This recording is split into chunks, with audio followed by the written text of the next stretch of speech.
I took a social psychology class that wasn't a women's and gender studies class, but was from a feminist perspective. And I think that was quite transformative to me because I had sort of this very segregationist, I think, and kind of marginalizing view of what women's and gender studies was, instead of thinking it, I sort of saw women as like this teeny minority somehow, like this special case, right? There's like real stuff and then there's women's stuff, right? This was the 80s, so it was a while ago. And in this class, I realized that everything is gender. And gender, we now use the term intersectional all the time, like sprinkles on an ice cream cone, but that race, class, everything really intersected with gender in particular ways. So I think that was really transformative in ways I didn't expect. And I remember I did a paper about how I and my lover at the time, who was a woman, were perceived on the street. So it was also the first time I put myself inside that. I think I was one of those women of my generation who saw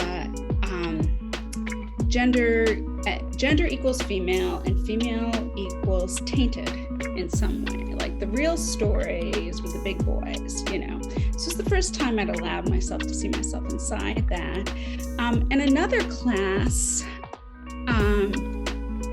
that I took, because I want to say that classes can actually be transformative. You know, often with these questions, it's like I went to this protest, or you know, but that the personal and the political can really meld in exciting ways in classes in women's and gender studies, and in classes that simply take a feminist perspective. So I spent my junior year at Smith College, and by that time I'd come out. I definitely consider myself a feminist, blah, blah, blah. But I took a class on plays by women, and I had assumed that women did not write plays.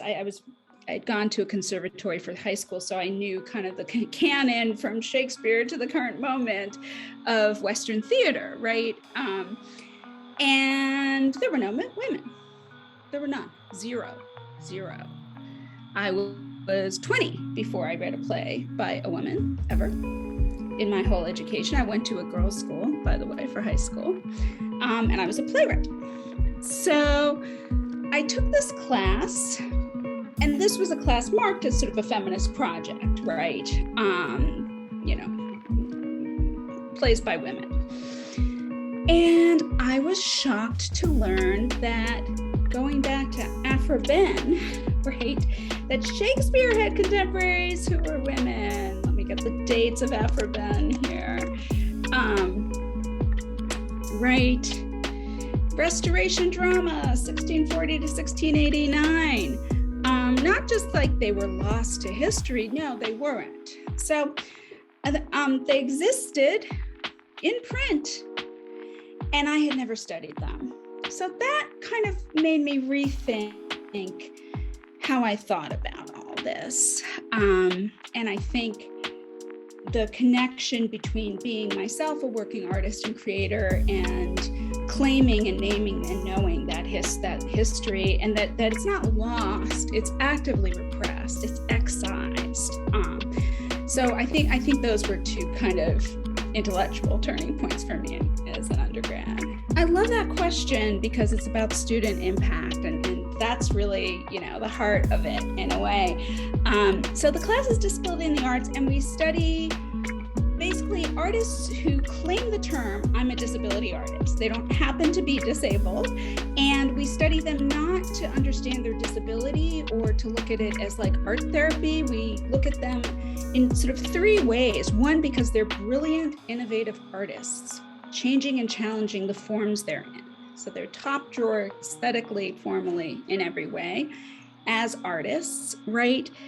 Their work challenges ideas about all body minds, right? Both those that we sort into the disabled pile and those that we don't, right?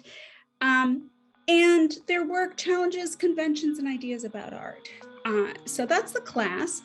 And there's some theory, but I call it the case study method, not really in the social science sense, but we look at, two dancers to think about, two theater artists. And we also look at fashion. We expand what we think art is. We look at Instagram, fashion, more contemporary forms, new media, gaming, all kinds of stuff. But it's not pop culture, which students are sort of surprised. It's not representations of disabled people in media, which I think a lot of students assume it's going to be. That's a different project and a totally legitimate one, but those are conventional representations. We're looking at high artists, trained, skilled artists who use their craft to disrupt and challenge the ideas that are purveyed on television and mass media. So, and there's some places where they meet, but not too many actually yet. So I think that's part of what I offer students is not what they see on TV. Not some of them come with a lot of disability studies knowledge and are like, I want to talk about Glee. I want to talk about, these crappy representations. And I say, that's fine. That's a different project. Because we could do that forever, and it ignores the amazing work that disabled artists are doing that really disrupts those conversations in a much more radical way. So that's the class. It's project-based learning. So instead of like reflective assignments or research papers throughout the semester, everybody works on a project of their own devising that has to have a creative element, has to do something with disability in the arts, but it could be like an activist project. I want to do a bathroom stall handout like we have at Georgetown on various issues, stall news, I can't remember what it's called. And I'm going to do it's going to be about disability on campus, and I'm going to do the graphic design. It's going to be the art part. So every student, or they could do their own artwork in conversation with the art that we're learning about. So I think that's pretty unusual for Georgetown, actually. And I invite students who've maybe given up an art form, and I use myself. I didn't have the right body. That's not a feminist issue. I know it is for ballet. I was disabled by ballet. It's a disabling art form, actually, and we talk about disabling conditions. So I've reclaimed dance for myself, and I invite students to reclaim things that maybe because of the particularities of their body mind, they were excluded from. So that's part of the process. We also talk a lot about mental disability and invisible disabilities. And I think for students, it really becomes a community. And even if they don't personally identify as disabled, some do, some share that in class, some don't. Some have siblings who are disabled or friends, some are just social justice oriented in their thinking. Some are like, cool, I get to make art, People take the class for all kinds of reasons, but I think our real community forms in the class, partly because we don't write papers. They do a lot of small group. They get to know each other, and they do make art in class together. It's a great way to get to know people. And I think everyone walks out of there with their ideas about bodies and minds changed and challenged, and hopefully empowered. And there are a lot of feminist and queer students in that class, and that's woven into anytime you're talking about bodies, right? We're talking about genders, we're talking about power, right? So I love the class, and many students have said it's been transformative for them. So yeah, well, I think disability as a form of identity and what it offers us in thinking about all other forms of body-mind variation intersectionally. When you go at it from a disability studies viewpoint, it's some of the same questions you'd find in a class on race, a class on gender, a class on class, right? But oriented in a different way. So I think that body-mind relationship and the whole notion of norms, right? Why do we have an idea of a normal body mind? And how is that always wrapped around race and gender and sexual, all kinds of vectors of power and difference? So I think they get that. And then I always say, it's not just what we do in disability studies, it's how we do it. We talk a lot about access and accessibility and thinking about what's inaccessible about the class. If you have OCD, maybe deadlines are very triggering. So some of the assumptions, like we have to have deadlines or there can't be rigor, I think students find my class very challenging and rigorous. But things like deadlines are negotiable alongside disability justice and accessibility principles. Mia Mangus has a concept called intimacy access that we work with a lot. I try to challenge my own assumptions about what makes a legitimate class, all that stuff of what makes something rigorous. And actually students do show up and they do the work. So I think the way we do things is a little different, as well as the content. Definitely student-informed pedagogy. We decide at the beginning of, what we want and what we don't want, what's going to work for us, and we renegotiate that. And, in COVID, it was especially useful since we started online and then we were in person. It made sense. I asked for feedback, and I'm not perfect. I make mistakes, and I think students really appreciate that flexibility and feel like we also talk about sort of not policing each other and some, intent versus impact. So I don't think people feel like there's the PC police, and I always say where I'm coming from, that I make mistakes. I'm generationally in a different place than you guys. I have things to learn. So I definitely do make mistakes. I don't personally identify as disabled. My daughter is disabled.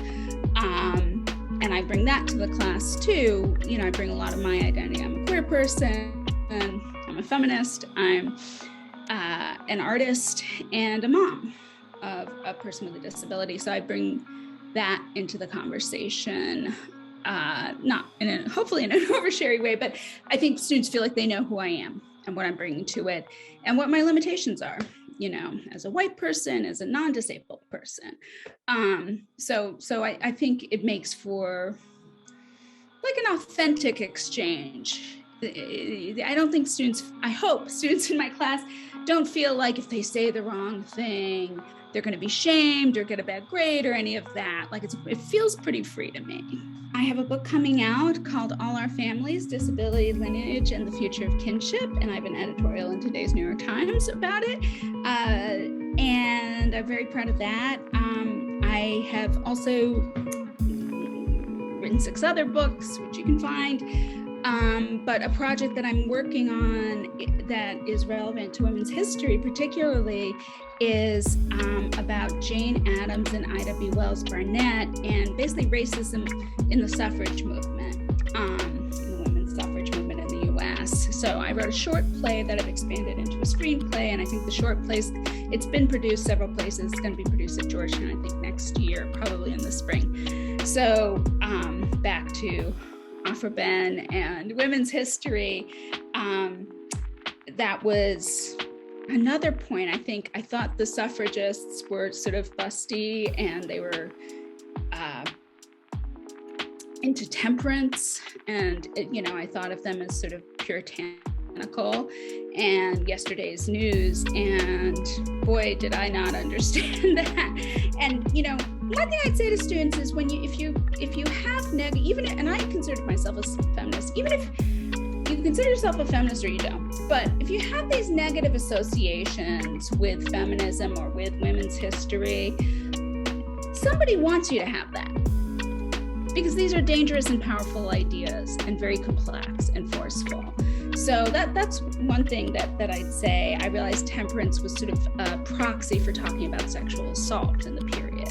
You couldn't say anything about sexual assault. Your own modesty would be tainted to even mention it. So the proxy term really was temperance. You could talk about alcohol, and everyone knew alcohol leads, especially in the white suffragist mind, amongst Black men, to rape.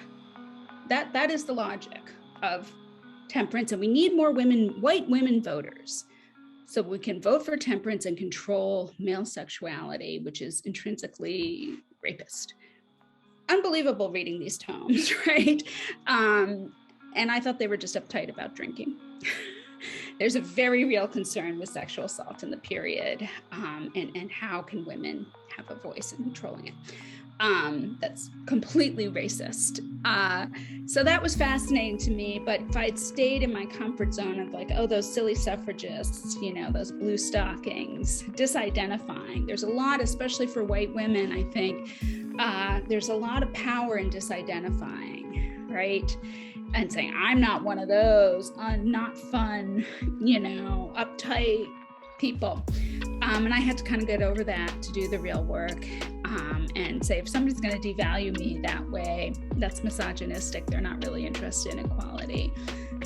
And that the power I might get from that is far less than the true power of naming and claiming as a woman and feminist and queer. I think it's so important. There cannot be a current feminism, gender equality movement, gender fluidity movement without knowing the history of women's accomplishments and oppression. That's what I've discovered in my 5 decades on this planet, as an artist, as a woman, as a scholar, as a human. So that's what Women's History Month means to me.